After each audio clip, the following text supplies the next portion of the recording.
Everything you always wanted to know about the Bloomington, Indiana real estate market, but were afraid to ask. I am going to give it to you here today. So,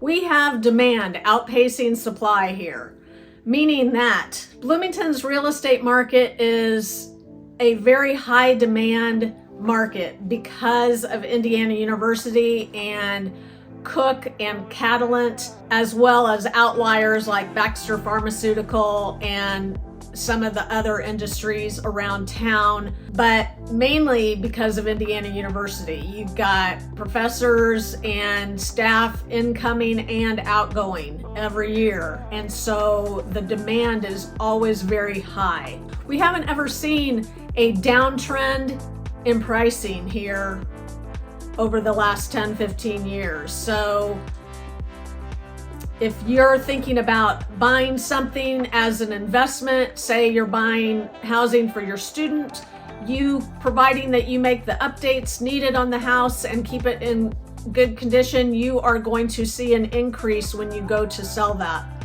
down the road. Now, I can't guarantee what the market's going to do 3-4 years from now, but in the past, it's always been trending up. But because of this imbalance in the supply and demand, the pricing is higher and the competition is fierce. So you will see a lot of houses go for over asking price and with minimal conditions on those houses. So you need to be prepared for that and do your homework ahead of time. And the one thing that you're going to want to do going into a strong housing market is you're going to want to get pre-approved, because if you start going to look at homes without pre-approval and you find something that you like, you don't even know what you're qualified for or what kind of loan that you qualify for. So you want to have this process already wrapped up with a lender. If you need some lenders to go to that are local, I can help you with that. But you definitely want to have a lender in place.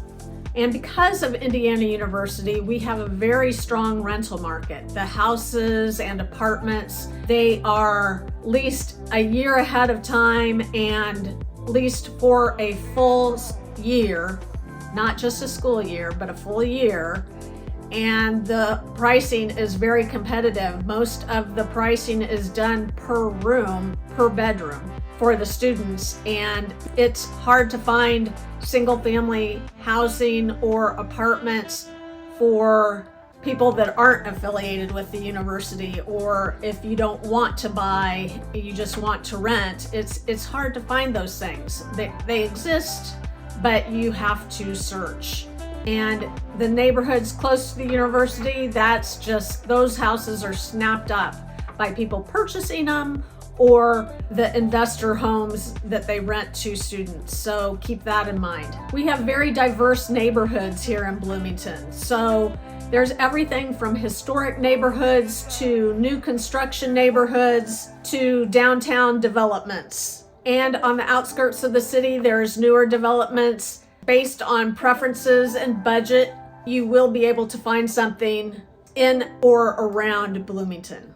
And Indiana University has such a significant impact on the real estate market that as far as finding vacancies for graduation, Little 500, move-in weekends, and different academic sessions throughout the year, it's going to be hard to find rentals around. So that includes short-term rentals and Airbnbs. I do have a video on hotels versus Airbnbs, or if it makes sense to buy instead of renting those all the time. If you are in and outside of Bloomington and you come here more than once or twice a year, it might make sense for you to buy something. The other thing you need to know is that there are seasonal trends in Bloomington. So the spring and summer, just like the rest of the country, is a hot real estate market. There's a lot of people buying and selling then.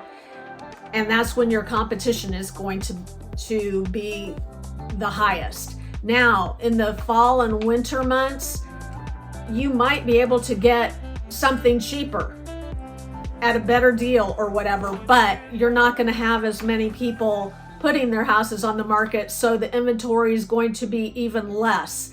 So you're going to be able to negotiate better deals in the off-peak months, right?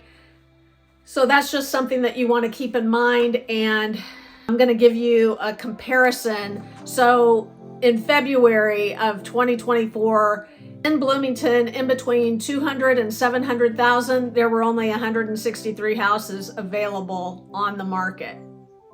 So that's not very many for a town of 85,000 people and people coming in to buy. So that's just what our market is like. It's been very sparse. Like I just mentioned about how many houses were on the market this past winter as far as houses coming on the market, and as soon as they come on, they sell, especially if they're in really good condition and they don't have a lot of updates to be made. Now, if they have updates to be made, you might be able to find something that doesn't move quite as fast as something that is totally move-in ready. So you definitely want to keep that in mind as you move forward looking at the Bloomington housing market.